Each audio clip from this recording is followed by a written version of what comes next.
വിജയ് ചിത്രം ജനനായകൻ ഇന്റർനെറ്റിൽ ചോർന്ന സംഭവത്തിൽ അണിയറ പ്രവർത്തകർക്ക് പിന്തുണയുമായി സിനിമാ മേഖല ഒന്നടങ്കം എത്തിയിരിക്കുകയാണ്. ചിത്രത്തിൽ പ്രധാന വേഷത്തിലെത്തിയ നടി മമിത ബൈജുവും സംഭവത്തിൽ പ്രതികരിച്ചിരിക്കുകയാണ്. ജനനായകന്റെ പ്രിന്റ് ചോർന്നതിൽ അവർ കടുത്ത നിരാശ പ്രകടിപ്പിച്ചു. പൈറസിയെ പിന്തുണയ്ക്കരുതെന്ന് മമിത ബൈജു ആവശ്യപ്പെട്ടു. സോഷ്യൽ മീഡിയയിൽ പോസ്റ്റ് ചെയ്ത കുറിപ്പിലാണ് പങ്കുവച്ചത്. പൈറസി തടയുക എന്നത് മാത്രമാണ് സിനിമയെയും അതിന് പിന്നിലുള്ള എല്ലാവരെയും സംരക്ഷിക്കാനുള്ള ഒരേയൊരു മാർഗമെന്ന് നടി പറഞ്ഞു. ജനനായകൻ എന്ന ഹാഷ്ടാഗും മമിത കുറിപ്പിനൊപ്പം പങ്കുവച്ചിട്ടുണ്ട്. പ്രിയപ്പെട്ട പ്രേക്ഷകരെ, നിരവധി ആളുകളുടെ കഠിനാധ്വാനം, അഭിനിവേശം, അർപ്പണബോധം എന്നിവയിലൂടെയാണ് ഒരു സിനിമ ജീവൻ വെക്കുന്നത്. ഓരോ ദിവസവും അവർ തങ്ങളാൽ കഴിയുന്നതെല്ലാം നൽകുന്നു. ഇത് നിയമവിരുദ്ധമായി പ്രചരിക്കുന്നത് കാണുന്നത് തീർത്തും നിരാശാജനകം.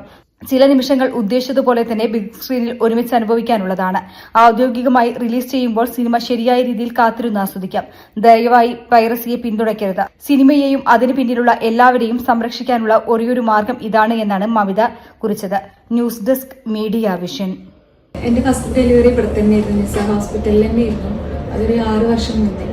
അപ്പം അത് സാധാരണ ഒരു നോർമൽ ഡെലിവറി ആയിരുന്നു. പക്ഷെ അതിന് സാധാരണ പെയിൻ അത്ര സഹിക്കണ ആളല്ല.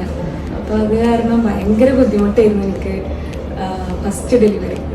സെക്കൻഡ് പ്രഗ്നൻ്റ് ആയപ്പോൾ ഞാൻ വിചാരിച്ചിരുന്ന എപ്പിഡ്യൂറൽ ഒരു നല്ലൊരു ചോയ്സ് ആയിരിക്കും. അപ്പോഴാണ് ഞാൻ അറിഞ്ഞത് നിസാർ ഹോസ്പിറ്റലിൽ എപ്പിഡ്യൂറലുള്ളൊരു കാര്യം. അപ്പോൾ പിന്നെ ഞാനും ഹസ്ബൻഡും കൂടി അങ്ങനെ തീരുമാനം എടുത്തു. ഞാൻ എടുത്ത തീരുമാനം വളരെ കറക്റ്റായിരുന്നു എന്ന് എനിക്ക് പിന്നെ എൻ്റെ ഡെലിവറി കഴിഞ്ഞപ്പോൾ തോന്നി. കാരണം ഞാൻ ഒന്നും അറിഞ്ഞില്ല. ആദ്യത്തെ എൻ്റെ ഡെലിവറി ഞാൻ ഒരുപാട് പെയിന് സഹിച്ചിരുന്നു. പക്ഷെ ഇപ്പോഴത്തെ എൻ്റെ ഡെലിവറി ഞാൻ ഒന്നും അറിഞ്ഞിട്ടുണ്ടായിരുന്നില്ല.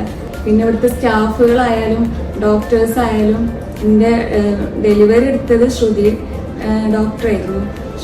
ഡോക്ടർ ഒരുപാട് നന്നായിട്ട് കോപ്പറേറ്റ് ചെയ്തിരുന്നു എന്നോട്. എന്നെ പോലെ തീരെ പെയിന് സഹിക്കാൻ പറ്റാത്ത ആൾക്കാരാണെന്നുണ്ടെങ്കിൽ എപ്പിഡ്യൂറലാണ് അവർക്ക് ഏറ്റവും നല്ല ചോയ്സ്.